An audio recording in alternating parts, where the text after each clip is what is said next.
극동방송 최선 목사님의 5분 칼럼. 매주 수요일 이 시간은 세계로 부천교회 담임으로 계시며 사단법인 한국문인협회 시인으로서 하나님의 복음을 전하고 계신 최선 목사님께서 말씀 전해주십니다. 은혜의 시간 되시길 바랍니다.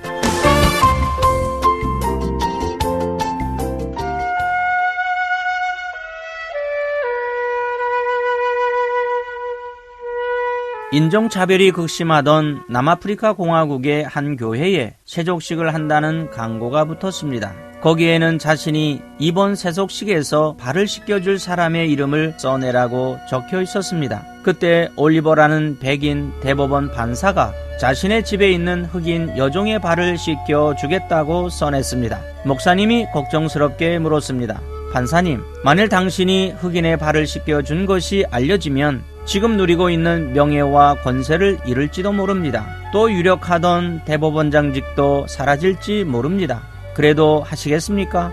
판사가 대답했습니다. 목사님, 예수님께서는 나 같은 천한 자를 위해서 생명까지 주셨는데 세상의 명예가 얼마나 대단하다고 그것에 연연해서 예수님께서 원하시는 삶을 포기하겠습니까? 올리버는 흑인과 백인이 똑같은 존중을 받고 사랑받는 세상을 만들기 위해 판사직을 포기하는 희생을 주저하지 않았습니다. 결국 백인 판사는 흑인 여종의 발을 씻겨 주었고 판사직에서 물러나게 되었습니다. 하지만 이 사건을 계기로 그는 백인 우월주의가 지배하고 있는 남아프리카 공화국에서 겸손하신 주님의 모습을 본받아 낮은 자로 살 수 있게 되었습니다. 예수님의 마음은 자신을 낮추는 마음입니다. 빌립보서 2장 8절을 보면 사람의 모양으로 나타나사 자기를 낮추시고 라고 말씀하고 있습니다. 예수님은 하나님과 동등됨을 포기하시고 종의 형체를 가지고 사람들과 같이 되셨습니다. 철저하게 자기를 낮추셨습니다. 예수님은 물을 떠다가 친히 제자들의 발을 씻겨 주셨습니다. 당시 발을 씻기는 일은 종들이 하는 일이었습니다. 그러나 예수님은 스스로 이 일을 하시고 우리에게도 그렇게 하라고 하셨습니다. 그렇다면 우리 마음은 왜 이렇게 힘들고 지치는 것일까요? 그것은 아니라고 하면서도 높아지려고 경쟁하기 때문입니다. 높은 곳에 오를수록 생명을 보장하는 산소가 부족해집니다. 그래서 높이 오를수록 힘이 듭니다. 높이 오르려 하지 말고 마음을 낮춰야 합니다. 건강한 사람의 체온은 36.5도입니다. 38도를 넘어 40도에 이르면 혼수 상태에 빠지게 됩니다. 죽을 수도 있습니다. 인간의 행복은 하나님이 정해준 일정한 영역 안에 있을 때 보장이 됩니다. 이 일정한 영역이란 하나님의 말씀입니다. 낮아지면 부딪힐 일이 없습니다. 낮아지면 언제나 어디서나 평안합니다. 낮은 것과 낮아진 것은 다릅니다.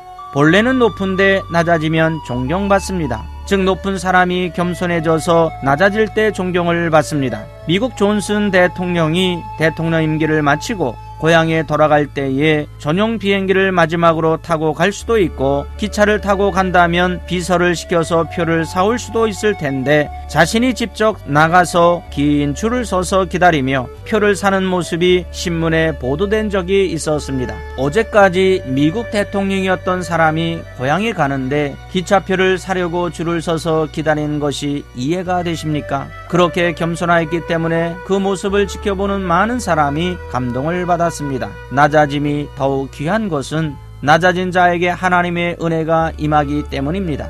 예수님은 마태복음 23장 12절에서 누구든지 자기를 높이는 자는 낮아지고 누구든지 자기를 낮추는 자는 높아지리라고 말씀하셨습니다. 이것은 하나님 나라의 법칙입니다. 반드시 그대로 이루어집니다. 예수님이 낮아지자 하나님은 예수님의 이름을 지극히 높여 모든 이름 위에 뛰어난 이름을 주시고 하늘에 있는 자들과 땅에 있는 자들과 땅 아래에 있는 자들로 모든 무릎을 예수님 이름에 꿇게 하셨습니다. 사랑하는 극동방송 가족 여러분, 우리 인생을 즐겁고 빛나게 할 최고의 생활 습관은 무엇이라고 생각하십니까? 그것은 자신을 낮추며 사는 것입니다. 예수님은 하나님이심에도 불구하고 낮아지셨습니다. 그렇다면 죄인인 내가 낮아지지 못할 이유가 없는 것입니다. 그러므로 우리의 삶 속에서 예수님처럼 낮아짐으로 하나님께서 나를 높이시는 그날까지 사람 앞에 겸손함으로 승리하시는 방송가족들이 되시기를 예수 그리스도의 이름으로 축복합니다.